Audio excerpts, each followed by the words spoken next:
I made a video recently about football cards going down in price, dropping in price. Got some excellent feedback and many requests for a part 2. Sting114 commented, what about Joe Montana, Jerry Rice, Randy Moss, for example? We have that data. We'll be right back.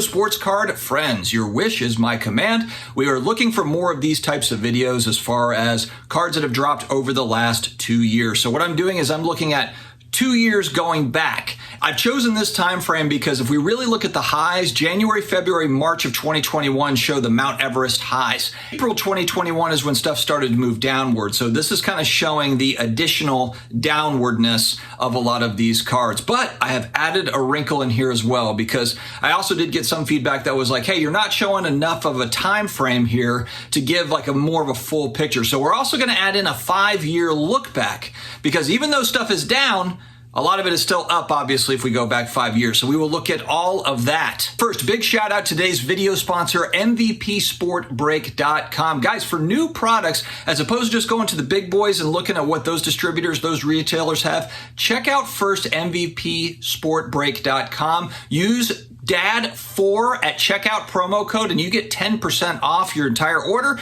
If it's over $500, you get free shipping. So definitely check them out first before going to the rest. They're good folks over there. Might find some really nice deals. All right, let's get started. Let's go with a monster right here. 86 Topps Jerry Rice in a PSA 8. Now, 8 is kind of a good grade to look at for this because a lot of transactions. This is not a rare card in general, and in an 8, there are thousands of copies that are available. And so if we look at April 2021, this card was at $378. April 2023, we're sitting at about $170, $180, a negative 53% price drop from where we were.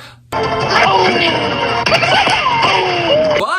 if you bought this thing in 2018, the 5-year look back, you would be shocked to see that this was a $40 to $50 card. The Jerry Rice, the iconic Jerry Rice rookie. My finger's not working. Okay, anyway, it's on the wall. In a PSA 8 was a $45 to $50 card 5 years ago. And so that's why, of course, price point is everything. There are folks that are watching the channel that did get in at this price point that were buying cards in 2018. So for the new folks that are watching, it kind of gives you a picture of what stuff used to look like. Let's go to Bo Jackson. 1988 Topps Bo Jackson in a PSA 9. Kind of interesting. So we got a couple little wrinkles here. So first, let's talk about the PSA 9. April 2021, it's about a $150 card. April of 2023, it's a $53 card, $53, $55 card in a PSA 9. So that is negative 65%. It's a pretty massive drop in a 2-year span. 5-year look back, $15 to $20. But you know what's interesting? So I believe what's the pop? About 4,000 for this card. So plentiful. Plentiful in a PSA 9. If you want one, they're out there, they're plentiful. In a PSA 10, there's about 565 of these on the pop report. They're actually, so the PSA 10 is actually up 9% from 2 years ago. So that's what's kind of interesting, the nuance of all this stuff. The PSA 9 down dramatically. The PSA 10 up 9%.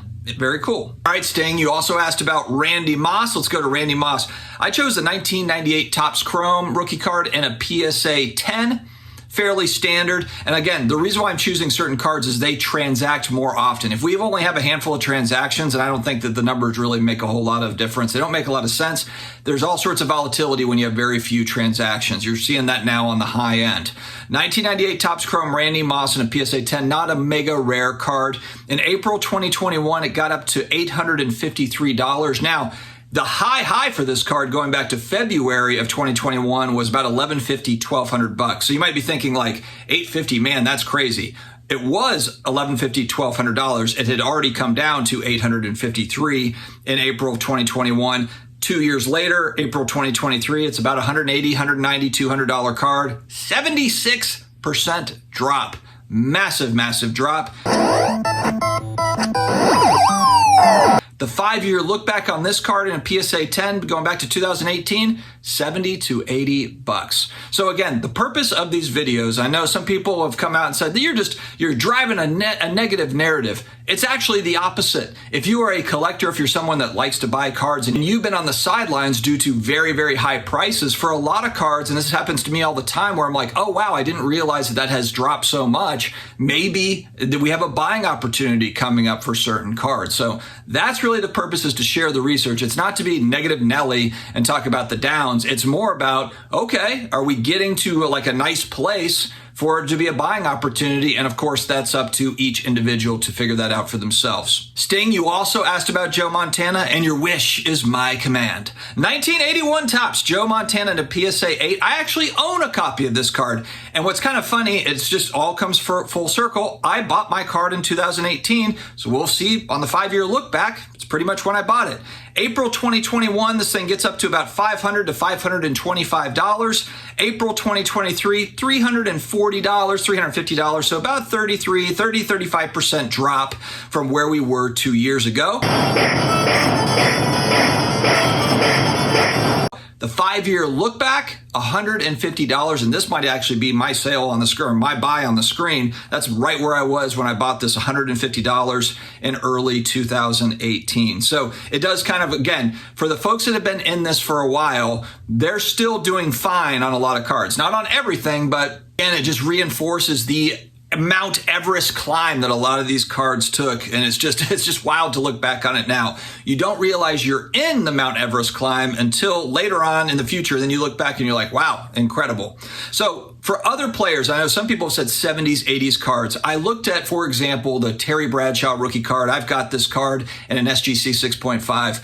I was trying to maybe do something similar on this one, but it gets tricky as you get into some of these older vintage cards, 50s, 60s especially. But even that 71 Topps, PSA 9, for example, let's just kind of look through this. PSA 9, if I go back 2 years, if I'm looking at the last 2 years, it's down 42%.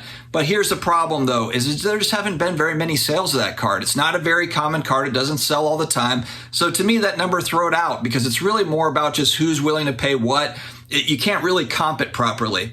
The PSA 8 over the last 2 years is up 49%. So even after the last 2 years of it moving back and forth, PSA 8 is doing just fine. PSA 7 up 1%, PSA 6 up 2%. So again, it just shows you the nuance with all this stuff. But again, once you start going back in time, and even 71 Topps, there's variance in those grades where you've got certain eye appeal, for certain cards. There might be a 6 that looks better than the 8. And really, it's just going to boil down to the buyer. Beauty is in the eye of the beholder. Yes, exactly.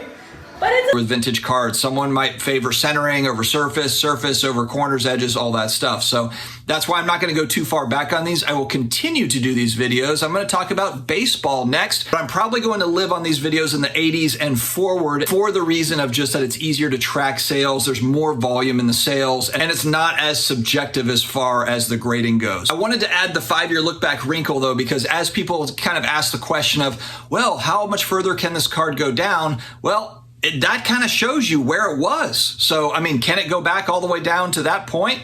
I guess it could. Do I think that a lot of these will? I don't think they'll go all the way back to 2018 prices. I think it's worth questioning these things of, okay, we've got current prices, and look, everybody's doing this. Everybody is doing this right now where we've seen prices come down. Are we trying to catch the falling knife, or have we hit a nice little bottom and you want to try to kind of time it right to some point to where you can get in on certain things without prices rising on them, and then you get kind of stuck where it's like, oh man, I could have got it at this price or that price. It's fun stuff, guys. Let me know your thoughts in the comments below. Stay healthy, stay awesome, and I will talk to you again later.